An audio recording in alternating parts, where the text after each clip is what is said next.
Welcome to the Faith and Feelings podcast. My name is Taylor Joy, and I'm passionate about helping you untangle and honor your emotions, authentically practice your faith, and integrate both into your everyday life so that you can experience the goodness and delight that comes from living in relationship with yourself, God, and others. Thank you for joining me. Let's get started. There comes a moment in many of our lives when we begin to notice that the way we love has been shaped by pain we haven't fully tended to. Old wounds resurface, familiar patterns repeat, and our unhealed places begin to influence how we show up in relationships. In this conversation with spiritual director Barb Boatner, we explore how healing changes the way we love. Barb talks about learning to love from a place of presence rather than self-protection, and how pain doesn't disappear when it's avoided, but often leaks out sideways, impacting those closest to us. She also shares why healing is central to our spiritual formation journeys. Together, we reflect on how healing opens us up to deeper connection with God, with others, and with the people we love. Listen in. Well, welcome to Faith and Feelings, Barb. I'm so glad you're here. Thank you for having me on, Taylor. Well, to give listeners a little background, I know we connected indirectly through a workshop I coordinated this summer, and since then, your name keeps coming up, especially from my mom, who mentions you often. I'm so happy to be here and very honored, Taylor. I've been following your work, and I love all that you are sharing so very much. Well, as you know, we're in a series right now called Why Does My Healing Matter? So I'd love to begin our conversation here. When you think about your own healing journey, is there a particular season or a moment when your understanding of healing began to shift, or you began to realize that you were on a healing journey? Yeah, there definitely was a very clear season. So if you wonder about my accent, I was born and raised in Germany, and I actually grew up in a castle. Oh, wow. But not to create the wrong impression. It was not fancy, and we were not wealthy, but it was an old antique building, and it was large and designated to us as a pastor's family. And looking back, this old, beautiful castle represents for me my childhood faith of safety and stability, a framework for faith that I was able to understand and comprehend. But as I grew up, in many ways, I left this castle. So I married cross-culturally, and I moved to the US. And I remember this season as a young mother. I was expecting our third baby, when through a traumatic experience, my life became very dark. And it was a season of anxiety, depression. I can still remember the brown couch down in our basement in our old house when I cried out to God desperately, and I just felt like He was so far away. It was very confusing because I thought that I believed all the right things.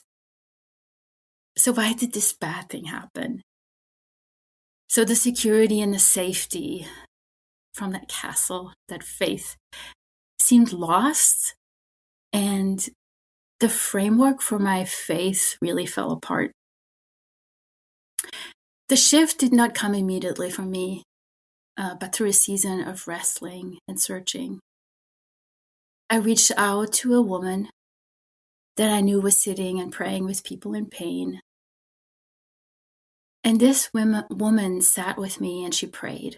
It was really many hours, over years. And somehow through this season, my faith and my experience of God became deeper and richer and more real than it had been. Yeah, that's so beautiful. Thank you for sharing that, Barb. I'm curious, what did this woman do in her times with you that made a difference? Yeah, so looking back, I think it was her persistent kindness and gentleness, her validation. Because often when you go through hard things, it's like, am I over dramatizing this? Is that really as bad as it is? And it validation. And I think also the way she helped me invite Jesus into places of that my story held that weren't just current, but actually past that I did not know that I held them. And so I think she embodied Jesus in a way for me through her kindness, her tenderness, her patience. And through that, I really, as she went back with me to memories and my current situation, inviting Jesus, I felt him and I experienced Jesus as a one that was very kind and tender and real. And I had not known him like that before. Yeah, wow. Well, one of the things we've been talking about in this series so far is how healing impacts our relationships.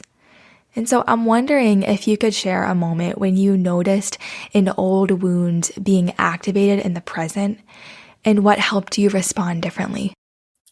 Yeah, I think I could share so many moments, honestly, because I think it happens for all of us a lot.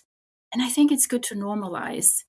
Um, it's good to know also that our wounds are, even after healing, very vulnerable places, and that truly other forces like to keep us stuck in them. And so I think it's because those wounds carry old stories and they carry beliefs that feel very real.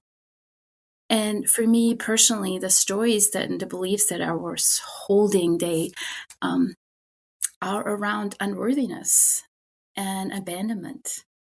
And so in relationships with people I love, something when sometimes they say or do something that feels diminishing, my alarm bells go off. And and what I notice is that in that instant, my body reacts before my mind does. And if it's really bad, I can feel like I'm back on that couch from years ago where things go dark.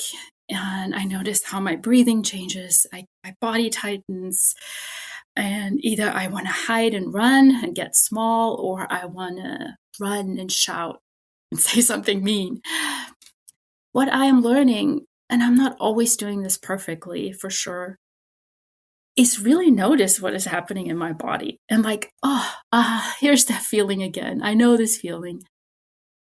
And instead of judging myself, like, oh, I'm back, to be curious, to ask what just happened.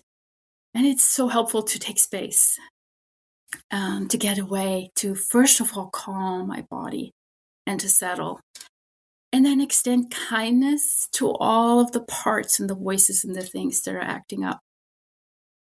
And inviting Jesus to come into my mind and my body, my heart, with his truth and with his healing. And then from that place, once I'm more grounded, I can see more clearly how the story and the beliefs of the past have been brought back up. And I can return to the conversation and engage differently from a more grounded place. What do you think healing has changed about the way you show up with the people you love? Yeah, I think that's such an important question because truly I am learning that our faith journey is not about becoming more knowledgeable or better or certain, but it's really about transformation and about being shaped over time into people who love as God loves. And the way we show up and the way we love is either shaped by our wounds or by the healing we receive. And I have noticed that when my old wounds are leading, my instinct is to protect myself and protect myself from others or expect others to love me perfectly. But both of those ways are really very self protective. Um, What experiencing deeper healing has changed for me little by little is, and I'm by no way perfect at this, is learning um, to love from a place of presence and to just show up more honest, both with myself, but also with the people I truly care about. I sense that it's not as, I don't need to fix or control as much, which is usually my go to, but I can be there. And a huge one for me is also I'm able to love more with boundaries. And I know that's a big word, but for me, often in the past, I confused love with self sacrifice and abandoning my own needs. And I thought being loving meant saying yes and staying quiet, absorbing more than I was actually mine to carry. Yeah, more healing is helping me to see that boundaries are not unloving. They're actually what make real love possible. It's truly, I think for me, the greatest revelation is how deep God's love is, how unconditional. And as I receive this abiding love more and more and let it really settle in my heart, I can respond to others with in a more grounded way, not by trying harder and being more loving, but really letting this love flow through me. And that's truly still a journey I'm very much on. So good. I love the distinction that you just made between loving from a place of self-protection versus presence. And I'm wondering if you could speak more into that. What does it actually look like to love from a place of presence? Yeah, I think when I love from a place of presence, it is not as much reacting out of my old wounds, where I am trying to prove my worthiness or I'm trying not to get abandoned, but I am present with those parts of me that are usually coming in and I'm aware of them. But I can love from a place of, okay, I am here and you are here and I see you. And let me get curious about what's happening here and um, coming from that place of interior freedom. So loving from a place of curiosity Yes. rather than reactivity. Yes, that's very good. Yes. What do you notice happening relationally when we avoid our own pain? What have you seen or maybe experienced happen when we don't go to those places? Yeah, I think first of all, it's just so easy to avoid our pain. I'm just so aware. Yeah, and we live in this world full of noise and distraction, and our phones, it's huge. And I think it's so easy to avoid. And the truth, though, is that pain doesn't disappear if we avoid it, that it usually leaks out sideways. And I think we most of us notice this. I noticed this in my own life. It leaks out. And so when we don't tend to our inner pain, we often, as I said, we end up reacting rather than responding. And I really have experienced doing it myself, but also from others, that we wound the people that are closest to us. And like you mentioned in your last podcast, which is absolutely beautiful, that there are people often that we know are Christians or we maybe even admire and we think they're spiritual giants and they say or do all the right things, but they're just not kind. And I wonder if that's what Jesus meant when he said, these people honor me with their lips, but their hearts are far from me. And not to judge, because I think we all have been there, I myself included, that I say things, but I'm not really aware and really with God in those things. But truly, God's desire is not to be far from our hearts, but to be truly within. And so I think the healing of our heart is at the center of the gospel. Not just the right thinking or the correct belief, not just getting us into heaven, really, but truly encountering the abiding God at a deep interior level where transformation happens and where we can become loving people. So I think if we avoid, we really miss out on the transformation that is available to us. when we don't tend to our pain. And as strange as it sounds, I've come to believe that pain and suffering in our life really holds hidden treasures. Now, I don't think none of us is looking for suffering, but all of us carry some stories of loss, disappointment, heartbreak. And if we're willing to walk through them, I do believe they can become a path to inner freedom.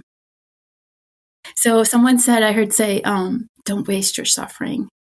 I do think it can become a doorway to experience a deeper love and a deeper faith. I'd love to stay with this for a moment if we can and draw from your experience as a spiritual director.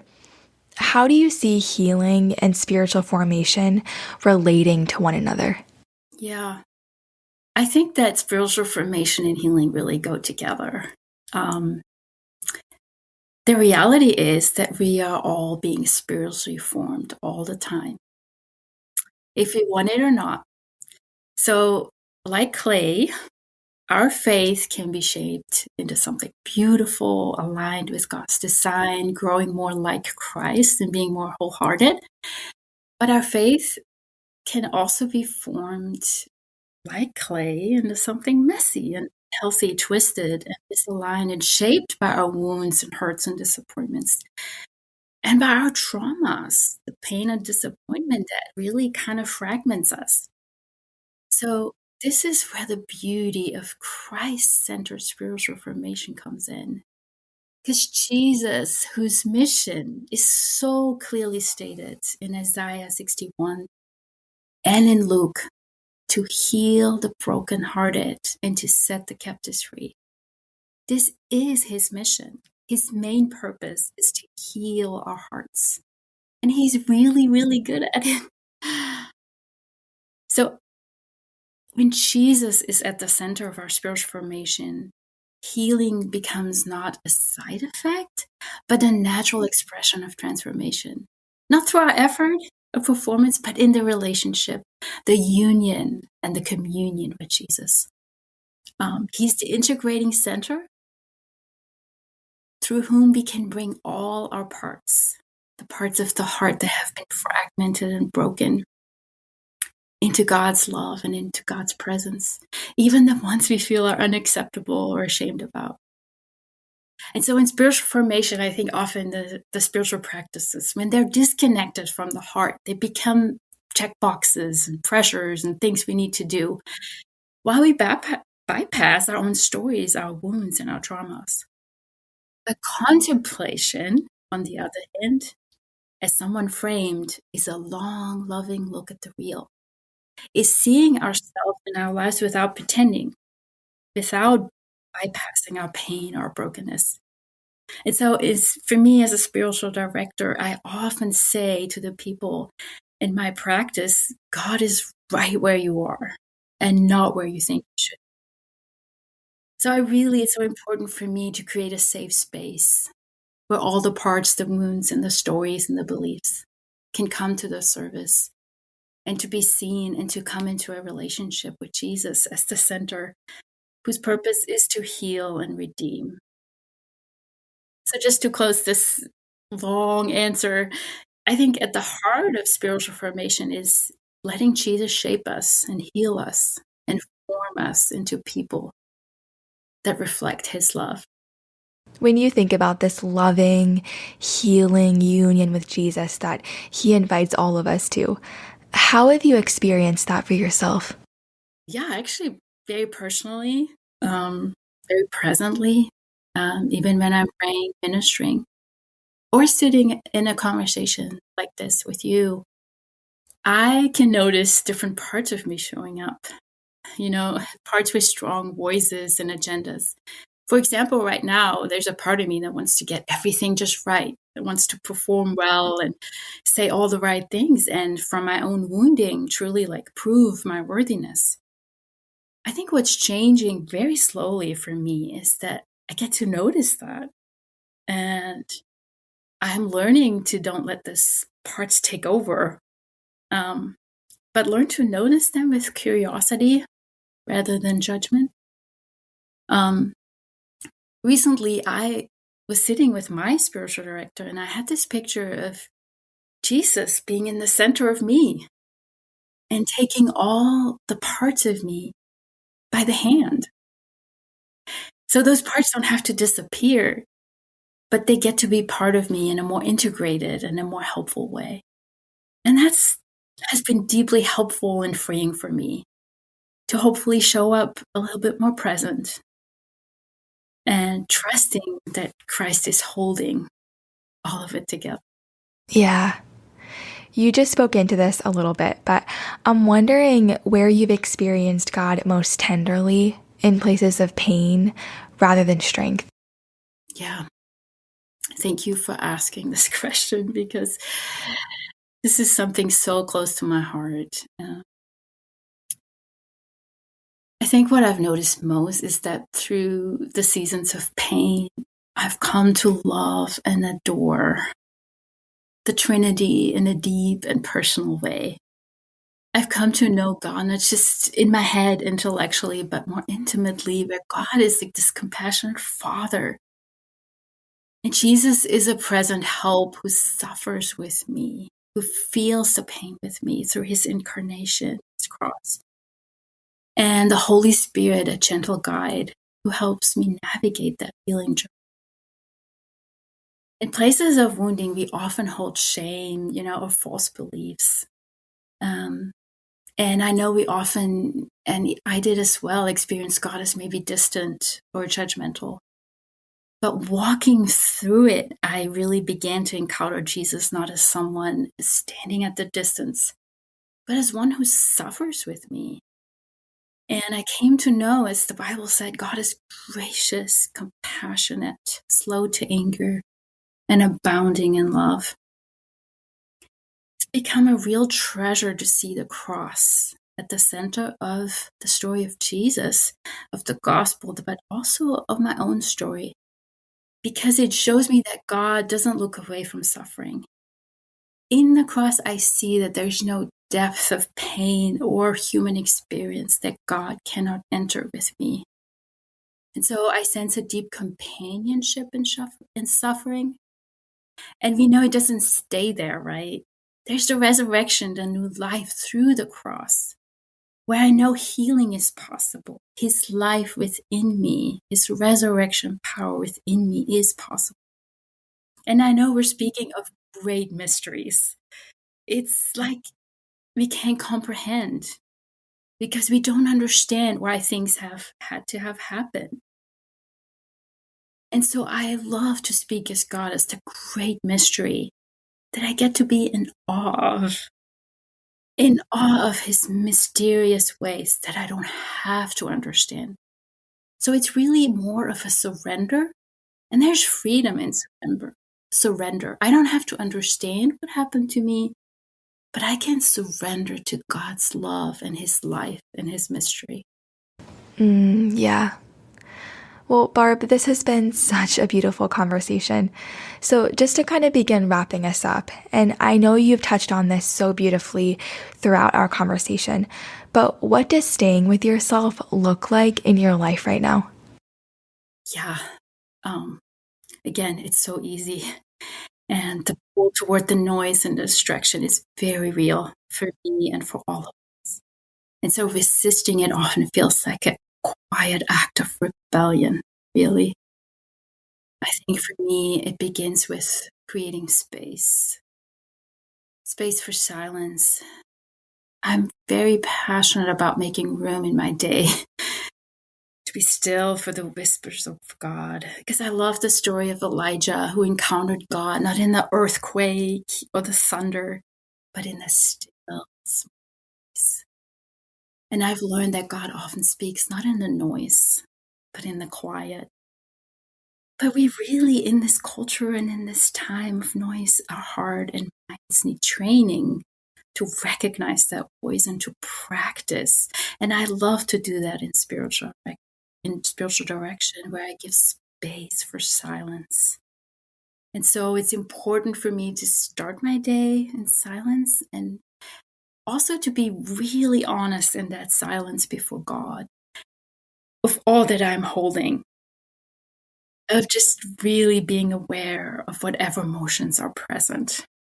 I love to practice the loving gaze of God, just imagining Him smiling on me. Um, and that tuning in and being honest with myself helps me to get to know all of that is within. Because during the day, when those broken parts, the fear or the inner critic want to take over, I'm more aware of what's happening. And then again, instead of judging them, pushing them away, I can be a compassionate witness for those parts and letting them share what beliefs or stories they're holding and inviting Jesus again into those places, letting him reframe the story and the beliefs, align them with his truth. Which I'm learning is creating new pathways literally in my brain. And I can't change what happened to me, but I can change how I think about those things. And after a little listening and the reframing, I get to return to the center of Christ's presence within me, letting him be the center. And that's truly a continued practice I'm learning. And I just also one last thing I want to mention short is for me to stay close to the cross. Um, Cross with Jesus and practicing forgiveness, releasing those that have hurt me and receiving that forgiveness myself.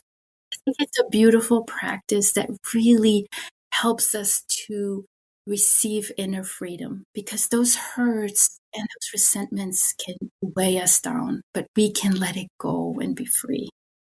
Beautiful.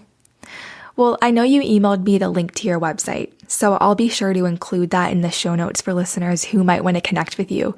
But as a final question, is there a practice or posture or question you'd invite listeners to sit with this week? Yeah, I think a good question to sit with is how have I learned faith? What images and feelings come up as I hear Barb so much talking about God and Jesus and his love? It has so much to do with our early formation, but also our heartaches and disappointments that have really distorted our view of God. And I think it might be helpful to really remove all the preconceived ideas and start a journey of getting to know Jesus again in the Gospels and engage all of our senses as we read those stories. Really get into the story and see him and feel him. And how you so beautifully do in your imaginative prayer and your podcasts. That is such a beautiful way to get to know him in a new and fresh way. But most of all, I think, healing for us, like you said, can feel so far away and complicated.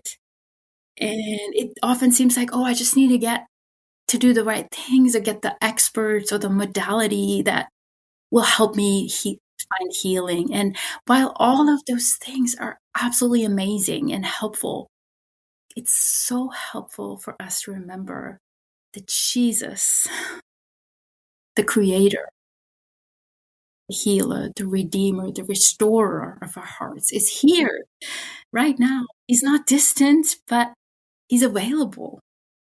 And St. Augustine said, God is closer to us than our very breath.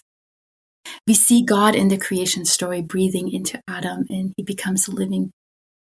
And that same breath, the breath of God, is still moving through us, is still sustaining us, giving us life in this very moment. So I invite your listeners to just pause and breathe, and not just we breathe, not just to calm our nervous system. We're becoming aware of Christ's life-giving presence already within us. So even right now, as you listen, just take a moment, a deep breath. And even in your breath, you can pray, I am here. Become aware of the gift of your body, the body that carries you, sustains you, holds your story. Notice the places of pain that it's holding. and see them with compassion as you breathe. And if it's safe, if it feels safe, invite Jesus to hold those parts with you. And that's such a simple practice that we get to return to. It's always available, the breathing, throughout our full busy days. A small way, really, to step out of whatever story we're rehearsing, whatever we are holding, to return to the present, to the God that already is with you and within you. Thank you so much for your time, Barb, and for sharing your story so generously. I'm really grateful for you and for this conversation. Thank you, Taylor. As we close today, I want to invite you to notice what stirred in you as you listened. Maybe a relationship came to mind, a familiar pattern, or a place where old pain still shapes how you show up. As Barb's story beautifully embodies, healing isn't about fixing ourselves. It's about becoming more present, more honest, and more compassionate with what we carry. And as Barb reminded us, when we tend to our wounds with curiosity rather than judgment, the way we love begins to change.